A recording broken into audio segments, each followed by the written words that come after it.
আজি কামৰূপ জিলা কংগ্ৰেছ কমিটিৰ উদ্যোগত আপোনালোকে নিশ্চয় লক্ষ্য কৰিছে আমি বাবা চাহেব আম্বেদকাৰক সংসদৰ ভিতৰত যিদৰে গৃহমন্ত্ৰী অমিত শ্বাহে অপমান কৰিছে আৰু দিনে দিনে তেওঁ অপমান কৰি আহিছে। অমিত শ্বাহ আৰু নৰেন্দ্ৰ দামোদৰ দেৱ মোদী প্ৰধানমন্ত্ৰী ডাঙৰীয়াই বিভিন্ন কথা বাৰ্তাত বিভিন্ন ইছ্যুত সংবিধান প্ৰণেতা বাবা চাহেব ডক্টৰ আম্বেদকাৰক বিভিন্ন সময়ত তেওঁ তুচ্ছ তাচ্ছিল্য কৰি আহিছে। আৰু তাৰ লগতে এটা সামগ্ৰিক প্ৰসংগ আপোনালোকক আনিব বিচাৰিছোঁ।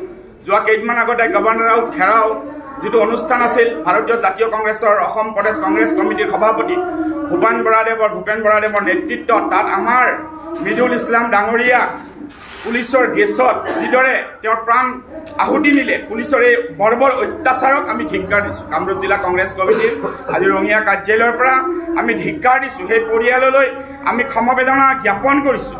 আৰু এনেকুৱা যিদৰে পুলিচে হত্যা কৰিছে, এনেকুৱা হত্যাই ভাৰতীয় জাতীয় কংগ্ৰেছক ৰখাই ৰাখিব নোৱাৰে। ভাৰতীয় জাতীয় কংগ্ৰেছ এক প্ৰবল ঢৌৰ দৰে জলপ্ৰপাতৰ দৰে আগুৱাই যাব ধৰি ৰখাই ৰাখিব নোৱাৰা। পুলিচৰ যি বৰ্বৰ অত্যাচাৰ, এনে অত্যাচাৰ আগত আমি দেখা নাছিলোঁ। আজি বাবা চাহেব আম্বেদকাৰৰ যি সংবিধান, ভাৰতীয় সংবিধান, ভাৰত ৰাষ্ট্ৰ স্বাধীনৰ পিছত ভাৰতীয় জাতীয় কংগ্ৰেছৰ কি অৱদান আছে, মহামানৱ মহাত্মা গান্ধীৰ কি অৱদান আছে, পণ্ডিত নেহৰুৰ কি অৱদান আছে, আচাৰ্য বিনোৱা ভাৱেৰ কি অৱদান আছে, মৌলানা আজাদৰ কি অৱদান আছে, বল্লভ ভাই পেটেলৰ কি অৱদান আছে, এইবিলাক বিজেপি চৰকাৰে অলপ অধ্যয়ন কৰা উচিত। আজি বিভিন্ন সময়ত আমাৰ যিখন সংবিধানে আমাক সুৰক্ষা দি আহিছে, ভাৰতবৰ্ষ এখন গণতান্ত্ৰিক শক্তিশালী গণৰাজ্য, বিশ্বৰ দৰবাৰত ভাৰতবৰ্ষই আজি দপদপাই আছে। আৰু তাৰ মূলতে হ'ল ভাৰতীয় সংবিধান। ভাৰতীয় সংবিধানে ভাৰতীয় বিভিন্ন জাতি জনগোষ্ঠীক বিভিন্ন ৰাজ্যক একত্ৰ কৰি শান্তিভাৱে জীয়াই থকাত ভাৰতীয় সংবিধানে এক সুন্দৰ প্ৰচেষ্টা অব্যাহত ৰখাইছে। আৰু এই প্ৰচেষ্টাত বিজেপি লিড গভৰ্ণমেণ্টে তেওঁলোকৰ নেতাসকলৰ শান্তি নাই, টোপনি নাই। তেওঁলোকে আজি গম পাইছে যে ভাৰতীয় জনসাধাৰণ তেওঁলোকৰ ওপৰত বিতৃষ্ট। আজি সংবিধানৰ আলোচনাৰ সময়ত গৃহমন্ত্ৰী ডাঙৰীয়াই আম্বেদকাৰ চাহাবক অপমান কৰিছে।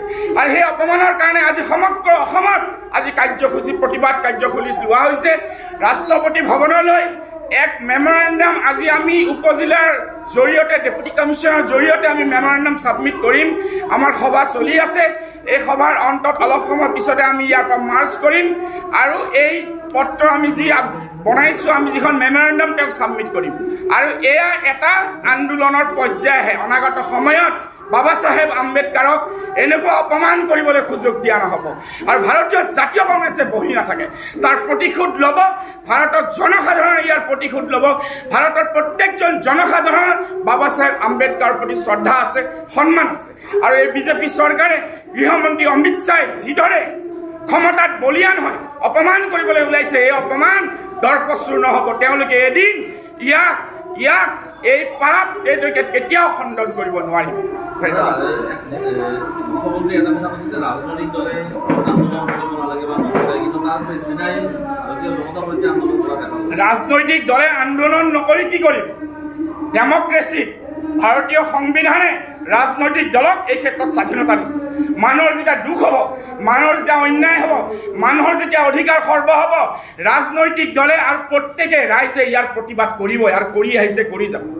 যিমান যোনে যি নকওক, এই প্ৰতিবাদ কেতিয়াও মষিমূৰ কৰিব নোৱাৰে। কাৰণ জনসাধাৰণৰ বিৰুদ্ধে যেতিয়া কাম হ'ব, চৰকাৰে যদি জনসাধাৰণ বিৰোধী কেতিয়াবা স্থিতি হ'ব, আৰু সেই স্থিতিত জনসাধাৰণৰ ৰাজনৈতিক দলে কিয় আন্দোলন নকৰিব, কিয় প্ৰতিবাদ নকৰিব? এই প্ৰতিবাদ হ'বই। মুখ্যমন্ত্ৰী আৰু এটা কথা কৈছে যে আন্দোলনে অসমৰ ভৱিষ্যত নিৰ্ণয় কৰিব নোৱাৰে। আন্দোলনৰ বহুকেইটা প্ৰকাৰ আছে। ভাৰতীয় জাতীয় কংগ্ৰেছে জনসাধাৰণৰ হকে আন্দোলন কৰে, জনসাধাৰণ ন্যায়ৰ হকে আন্দোলন কৰে, বাক স্বাধীনতাৰ কাৰণে আন্দোলন কৰে। ভাৰতীয় জাতীয় কংগ্ৰেছে ৰাষ্ট্ৰখনক সুৰক্ষা দিয়াৰ কাৰণে আন্দোলন কৰে। ভাৰতীয় জাতীয় কংগ্ৰেছে নিবনুৱা, কৃষক, বৃদ্ধ বনিতাৰ কাৰণে আন্দোলন কৰে। ভাৰতীয় জাতীয় কংগ্ৰেছৰ আন্দোলন সদায় ন্যায়সংগত আৰু ন্যায় প্ৰতিষ্ঠাৰ কাৰণে। দাদা, গৌৰৱ গগৈয়ে কথা কৈছে কালি যে 26ৰ আগে হয়তো সলনি হ'ব পাৰে মুখ্যমন্ত্ৰী, প্ৰতিক্ৰিয়া দিব। আমি ভাৰত অহা বিধানসভাত একক সংখ্যাগৰিষ্ঠ হিচাপে ভাৰতীয় জাতীয় কংগ্ৰেছে অসমত চৰকাৰ গঠন কৰিব আৰু তাৰ কাৰণে আমাৰ পৰিকল্পনা চলি আছে। অনাগত সময়ত এইবিলাক কথা আপোনালোকৰ আমাৰ কংগ্ৰেছ হাইকমাণ্ড, ষ্টেট অফিচ বিয়াৰাৰ্ছ, আমাৰ ছিনিয়ৰ স্প'ক্সমেনে আপোনালোকৰ ক'ব। আমাৰ পৰিকল্পনা চলি আছে।